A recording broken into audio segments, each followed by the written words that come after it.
Hey guys, and welcome back to another episode of Everquest Old School.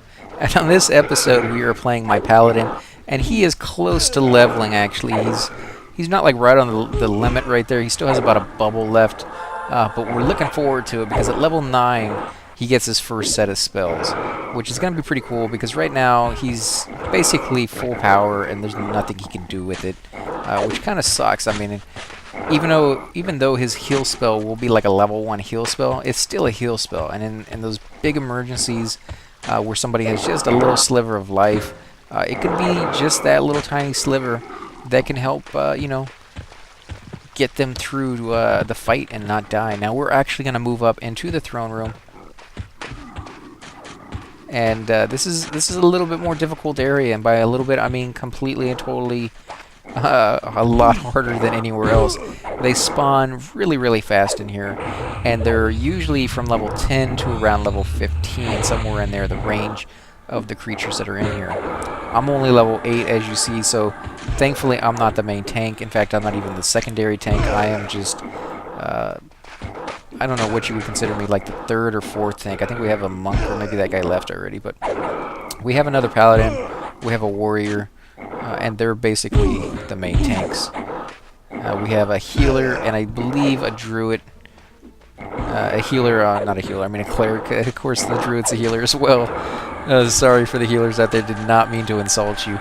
Although I constantly do, I think, constantly referring to, clerics as a healer and the other classes as something else. Oh, nice. The reason I think of clerics as healers... Who's that over there grabbing all this stuff? Nice. So there's somebody already in here. They're in the secondary room. And they just take all the mobs. Now I have my filter on so that you can't see foul language. I try to never use foul language in my videos if I can avoid it. Obviously, wasn't quite able to do that when I did the Let's Plays of South Park. That game, if you've ever watched the cartoons, knows the language in that is just going to be there, and you have to accept that. And I give you a little disclaimer before I start the videos, but for all my other videos, I make sure that I don't use any foul language. Nah, we can keep the covers. Okay, we got it. So, as I said before on one of my earlier videos, you can actually come back here and go behind the throne room chair, which is kind of cool. You can hear them like growling in the background. And you can actually go all the way up to the top of the tower, which somebody is already up there, obviously. But we're not going to do that now because there's somebody over here they're fighting. As I said before, it spawns really quick in this room. It's going to be a constant kill rate. So if you can't handle it outside the door, don't even bother coming in because you're just going to die. And then it's incredibly hard to get your bodies back because, as you saw, you kind of have to clear the way in. And if you don't have anything on your corpses, that's pretty difficult. So it's kind of nice to have, if you're going to be playing a lot by yourself and people get abandoned, or you get abandoned quite easily because people rage quit after dying, it's kind of nice to have a rogue of some sort that can use sneak or hide to come back and get your corpse, because you can give a character on the same account permission to drag your corpse. And you do that with /consent and then their person's name. They don't even have to be on for you to give them consent. And so that's a good way for if you get stuck. What's going on here? Oh, he must have pulled it from outside the room with the arranged... Ooh, grab it. There we go.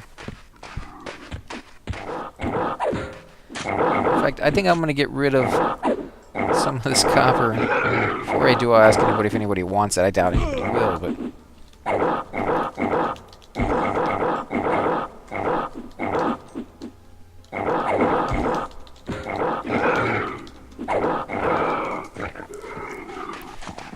Let's see if anybody says anything.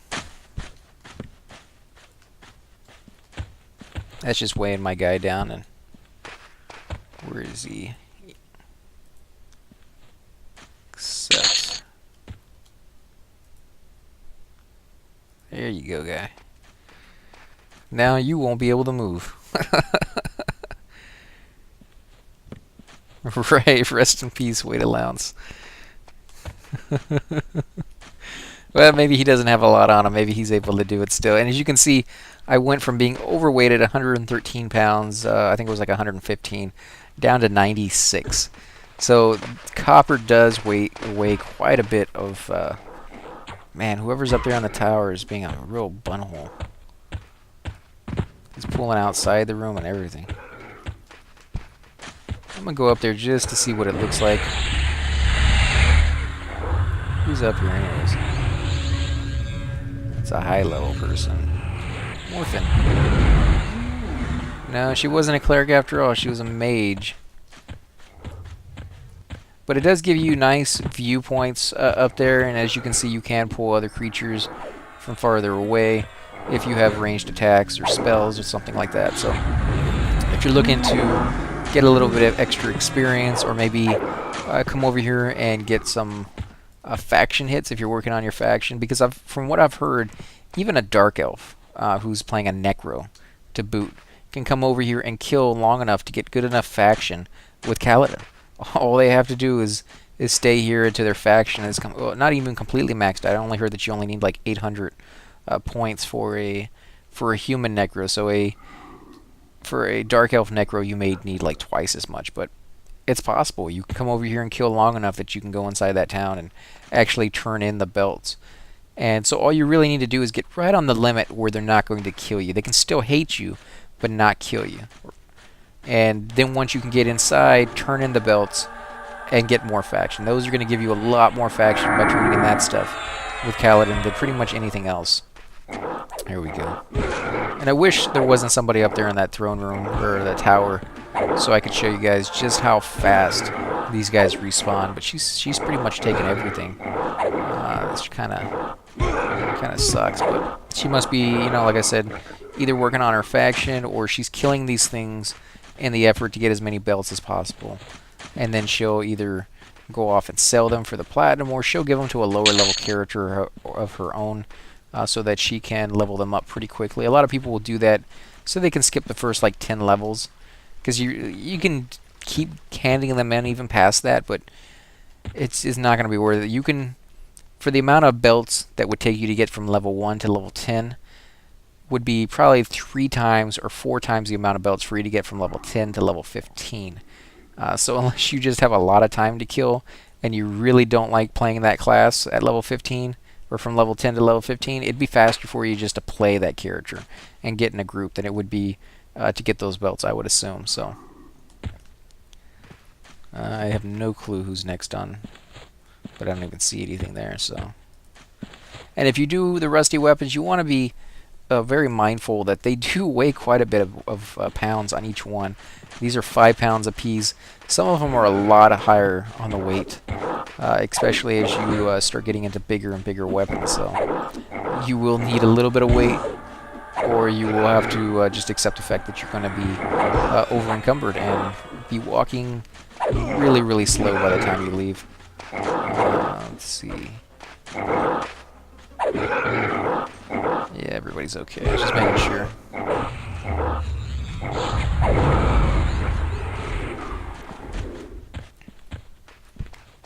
But it's kind of a cool looking room. I'll zoom in for a second so you guys can see. And you can see there's like a little medallion that says Fadar, and it shows the continent basically. And when the game first came out, I got like a cool copy of it, and it had a map that you can put on the wall, which I still have. I even got one that was made out of cloth later on down the road, and I got the little Fiona, however you say her name, little model that you can put on your table, and I'll show you guys that. I also got some coins that you get in one of the boxes. It came with some really cool stuff, and that stuff is pretty nice.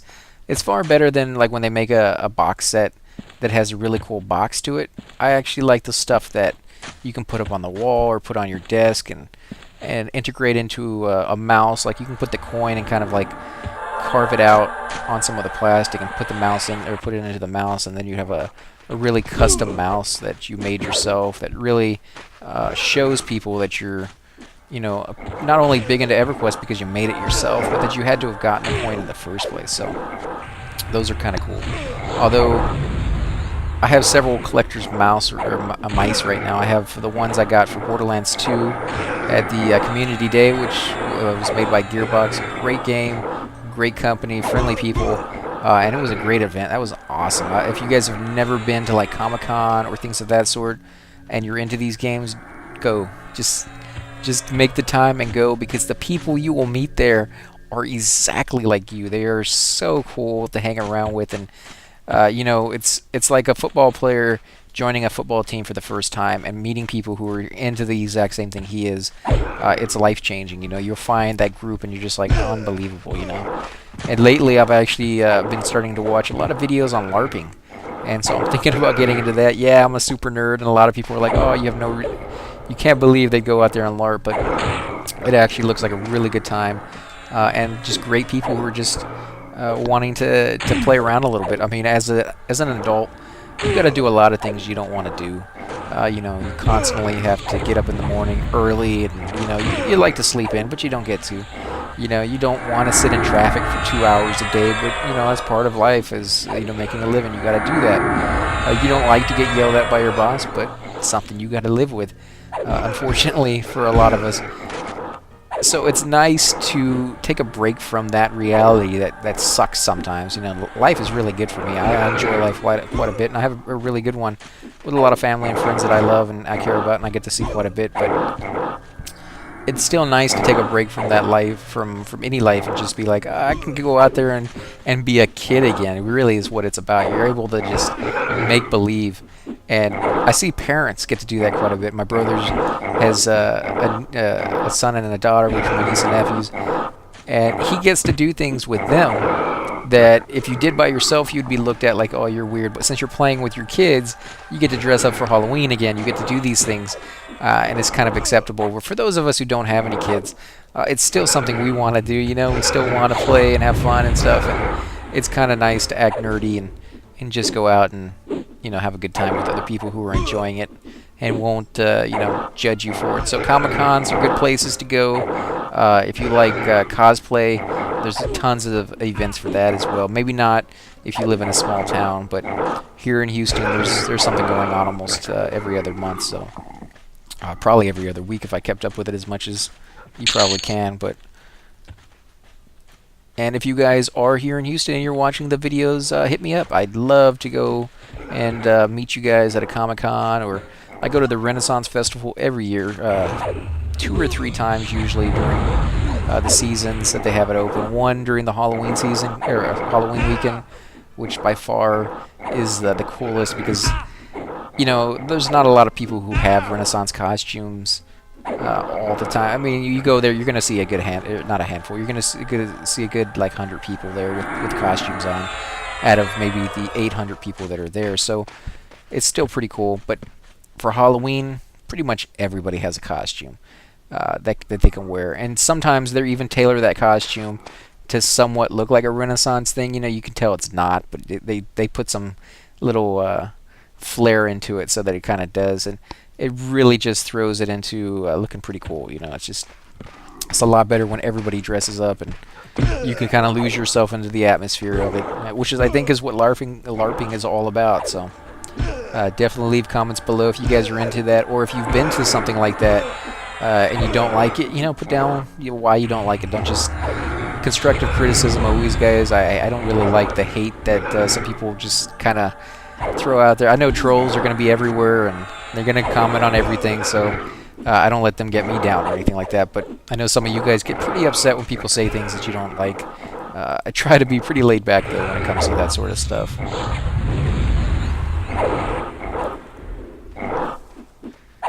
And we're doing pretty good in here. I'm almost a level. Man, it's taking forever for that last little bit. Probably because I've been watching it.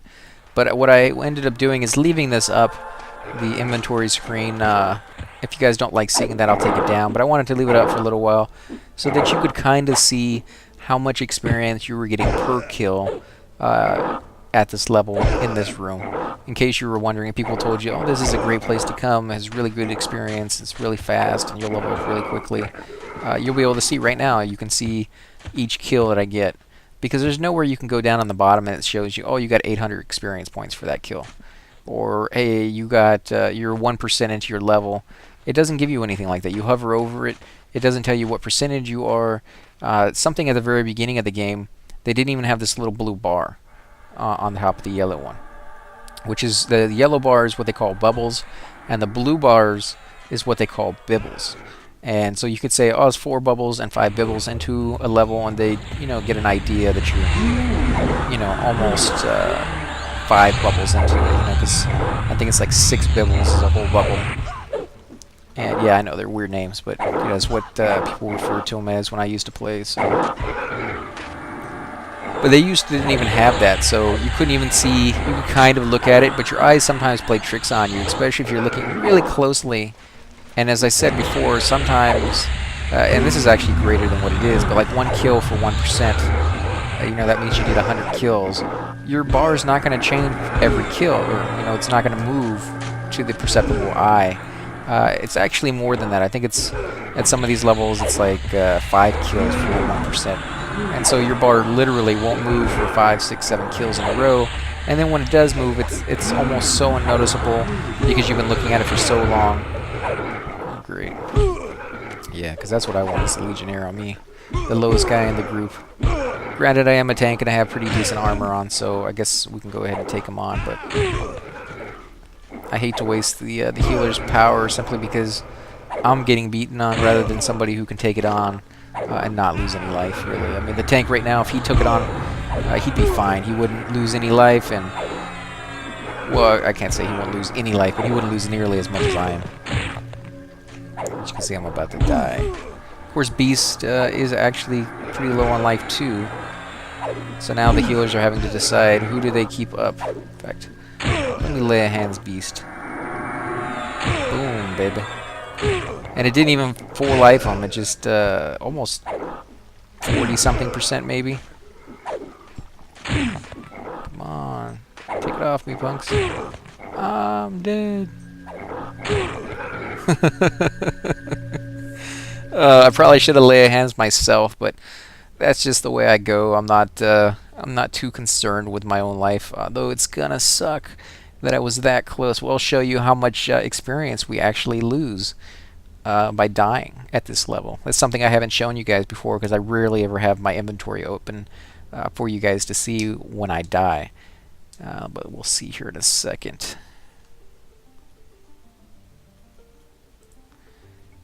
Yeah, I know that one.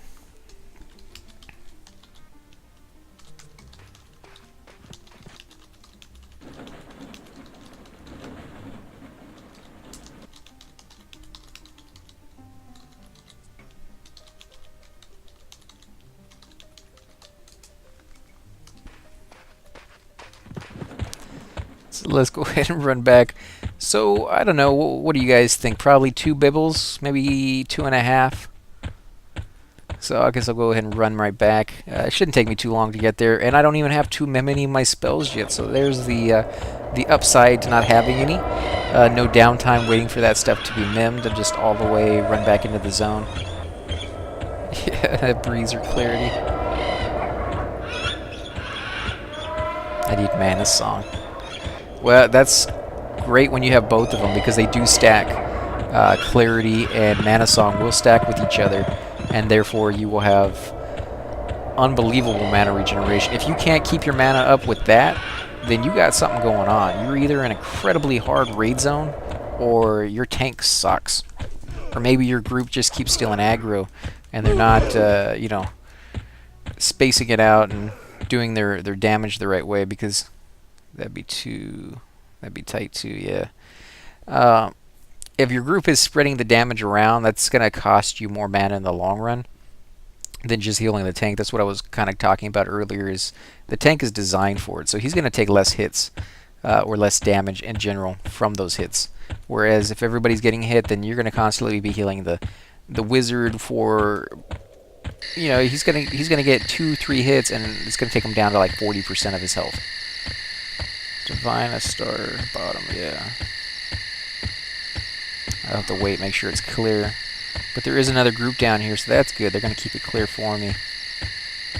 There's that enchanter we couldn't invite earlier. I guess he found one. So let's go ahead and see if we can get back in. Remember, you got to get close enough to the stairs to open it, but yet you want to be far enough away that if there are creatures inside, they don't come running out and killing you right away. Ooh. Is Is he gonna attack? Good, get my stuff back. That's not what I wanted to do. Now remember to go left to right. That way your bags will be in your inventory the way you had them. If you just go straight down one side and the other, they're not going to put back in the way you had the stuff to start with. So they seem to keep starting alphabetically on something, on the belts and the pads, and it only ever gets past like the first or one or two people, and then they're like, they lose track and they're like, let's start over again. So it must be nice to be an A or a B character, you know, with a letter starting your name, if that's the way they're going to do it in this group. Not concerned too much about it, but it's kind of funny that I guess if you're looking to be the first to get loot in a group, I would suggest having a name that starts with A.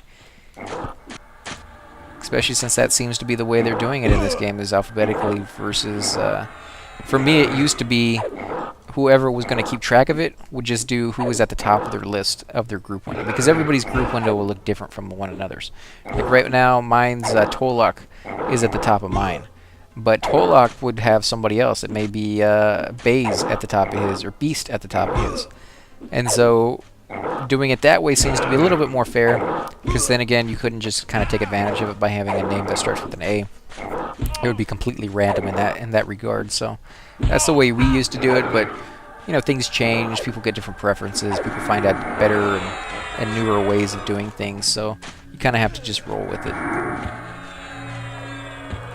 I got another Legionnaire. And I think I closed my inventory down, which I'll open it back up so you guys can keep watching that. And I did make it somewhat translucent so that you guys can see through it, but still be able to see it to a certain extent. If you guys don't like having that on, let me know, I'll take it off. I just figured it'd be a neat little way for you to keep track of that. I wish there was some way I could just take that experience bar and put it somewhere on the screen all by itself. And who knows, there might actually be a way under a different kind of skin. So if you guys are aware of different skins out there, let me know. Sorry, I had to move around. Someone was biting me, so... but... yeah, if you're aware of different kinds of skins out there, let me know. I'll try them out and show you guys and see. I'll do a whole video on like all the different skins that I can find. I do definitely want to get the old school skin where it blocks off like, I don't know, like 3/4 of the screen. Like this right here, this inventory screen. If you doubled it and put it side by side and drug it down to about here, about that on the screen, that whole area, that would be your screen size. That's what you're able to see. The rest of this, all this around the edges, would be completely and totally obscured by like this gray stone-like look to it. And then of course you would have your group window over here on the right hand side, and your spells would be right here, and these little hot bars would be down here and stuff. But you'd only have one chat window. And when you had something like that, it was actually kind of cool, because in the early days you'd have to open your spell book to actually meditate, and the spell book would take up your entire visual screen. The rest of it would stay there on the outsides of it, but that little square in the middle that I showed you guys would be completely taken up by your spellbook. And so the tank's incoming messages and things of that sort would be a top priority, because you'd have no clue if something showed up other than the sounds that it would make when it got to you, because you couldn't see anything.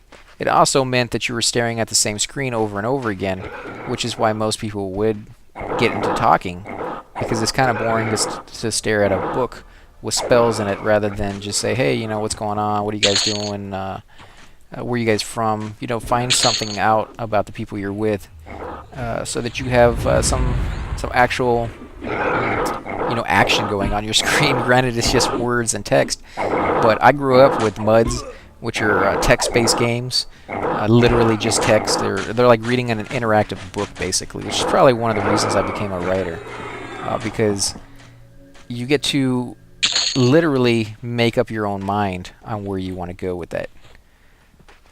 And I don't know how many books I read. Maybe you guys are the same way. I read books, and no matter how much I love them and how much I enjoyed them, there will be something in that book, some direction they took, some choice they made that I wish they had chosen the other route. You know, what would have happened if he had done this? Or like in horror movies, that's one of the reasons I usually don't watch too many horror movies, is because they're just so stupid, and they do it as a cheat, a shortcut. Now there are horror movies out there where their choices make sense. You know, let's split up. No, you're an idiot. Stop doing that. Let's go into the dark hole where we just saw two people get murdered. No, you're an idiot. Don't do that, right? Nobody does that. So those are the things I don't like. But in stories where, like sci-fi, where they decide to leave the spacecraft because they don't want to get seen with it, and then later on they regret it. You know, there's certain situations where I'm like, I'd take that with me. I'd use that. What would happen if I did that? Would I actually come out worse than they would? And that's where, you know, my imagination would take me, and I'd actually stop reading the book there, and I'd literally be thinking about it for 20, 30, 40 minutes before I realized that I wasn't reading anymore.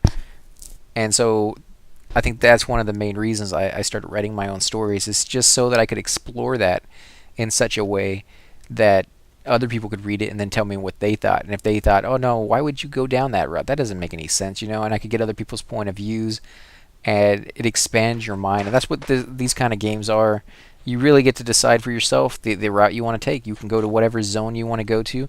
You can group with whatever kind of people you want to group with. If you are big into making people miserable, you can do that. You can group with other people who enjoy that, or you can see how your kill stealing and acts of just random unkindness and stuff will affect people, as well as the exact opposite. You can see how your acts of kindness will you know, pay dividends in the future if you're looking for something in return. A lot of people in this game just simply are nice because that's the kind of people they are, and then they're not looking at anything in return. But I found in real life, as in this game as well, that your actions do eventually come back onto you, whether it's a good way or not. I don't need any of that stuff. You'll get more groups if people know that you're a good guy. I mean, in the old days, I used to go out and res people all the time, and so when I'm doing a shout for a group, before anybody else got picked, even if there's like 3 other clerics looking for a group, people would send me a tell and be like, hey, you know, come join our group. Simply because they knew, man, that guy sucks. He's stealing all our kills, and he knows there's a group down here. You know, that's the random acts of unkindness right there. That's just, there's no rules saying he can't do it, but it's not nice if you know somebody's camping a room to go out of your way and steal that, because you got to look at the big picture. Yeah, you want experience, and yeah, you want loot, but if there's an entire group there who got there, you know, when you weren't camping that spot, because she's up in the tower, she could have easily sat in here and camped the spot, and nobody else would have moved in, you know, because we're not that kind of people. But nobody was in this camp, and now she's taking experience away from 6 people just to give it to herself. And so that's kind of a little selfish. And by a little, I mean completely and totally selfish. But you know, there's, like I said, there's no really strict rules in that you're not allowed to do that, because camping is actually against the rules. You're not allowed to camp a spot, but then again, you are allowed to camp a spot. You're just not allowed to legally or justify it to a GM if they come up there and say, hey, these guys are stealing our kills. Well, technically, this is an open world. Everything's free for all. If you wanted to, as a group, run through every camp in the game, in that zone, and just mess up everybody's kills, not a thing anybody can do about it, other than the fact that you will never get another group for your entire time playing, because people stay away from people like that. They remember your name, they write it down, they put it on the ignore list, they block it, they do whatever they need to do to make sure that if you ever join their group, they know right off the bat, even if their memory doesn't, that you're a jerk, you know. And good luck getting past level 30 for most classes if you can't find a group.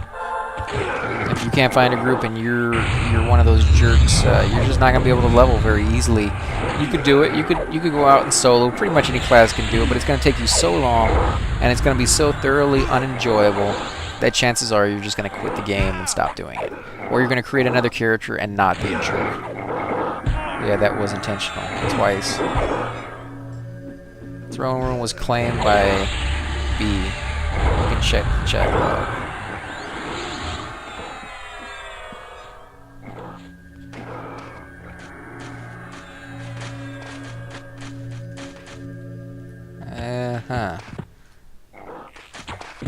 Yeah, that doesn't work to me. You can claim it in chat channel all you want, but if you're not in the room, it doesn't count. Because people used to do that in Seb too. They used to claim like 3 rooms, and they would have a different person in each one of their in their group claim a different room. So it didn't seem like one person. Because if one person was saying I'm camping 3 rooms, the whole zone would be like, okay, so you got one of them. Which one do you want? And the other 2 rooms are up for everybody else. So they would have a different person do it. And then when somebody found out they were doing it that way, a whole group would move in and take it because you're being greedy. You're not being just greedy, you're being a butthead. And that's kind of what they're doing right here is if she's not in the room, you can't claim it. And again, you can't really claim it anyways, and this is getting into a whole argument and people getting upset. But I'm just letting you guys know because some of you guys may take this seriously. Some of you guys may get angry about it. You may want to know what the rules are and what the practices of the gameplay is. And you just moved in. We're going to take TR solo after we cleared it. You didn't call it, I did, and then I'm not solo. In fact, he's at 16 shows he knows nothing.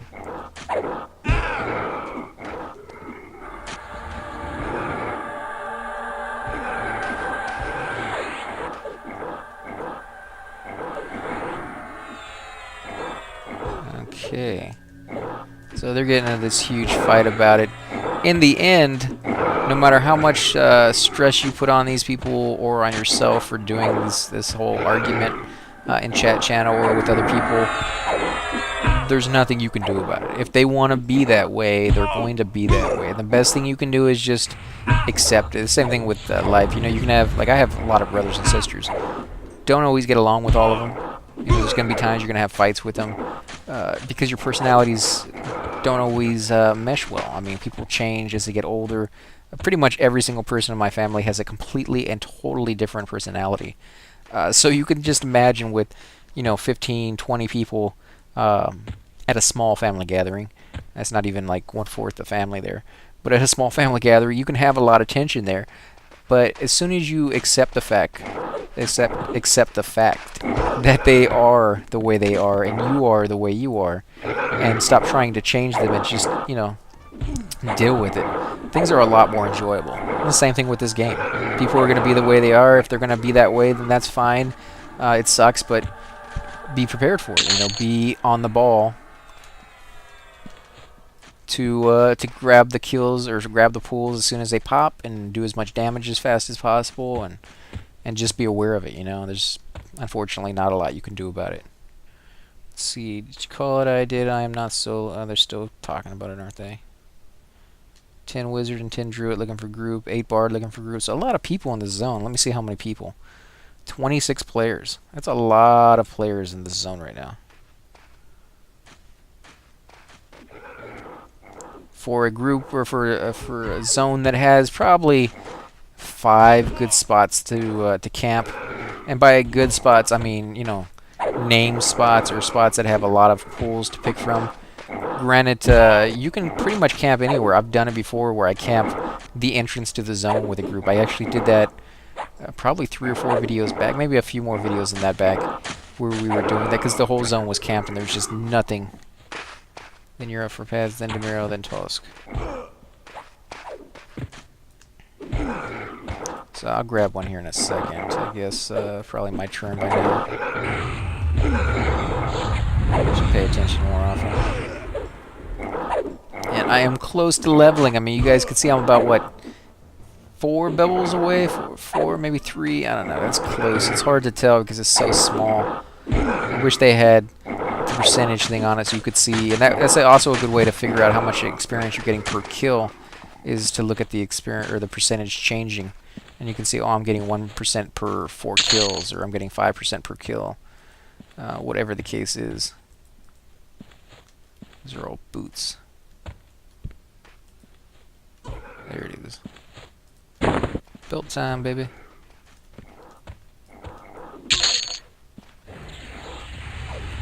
But he's probably talking about shoulders.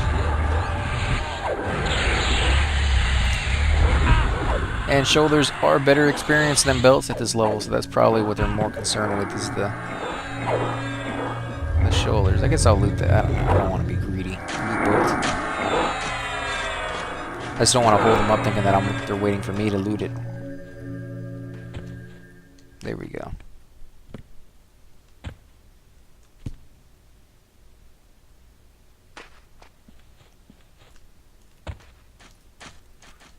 So we're going to go ahead and end the episode here, guys.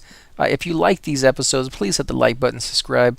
Definitely helps my channel grow. I know I say that every episode, but there are some video game companies out there that won't even let you review or let's play their games until you have a high enough subscriber list. So definitely helps when you guys do that. I'm actually getting pretty close to 50, and when we get to 50, I'm going to make a special video for you guys to thank you for all the subscribers and views that I've gotten. Again, I want to make sure that you guys feel free to leave comments down below.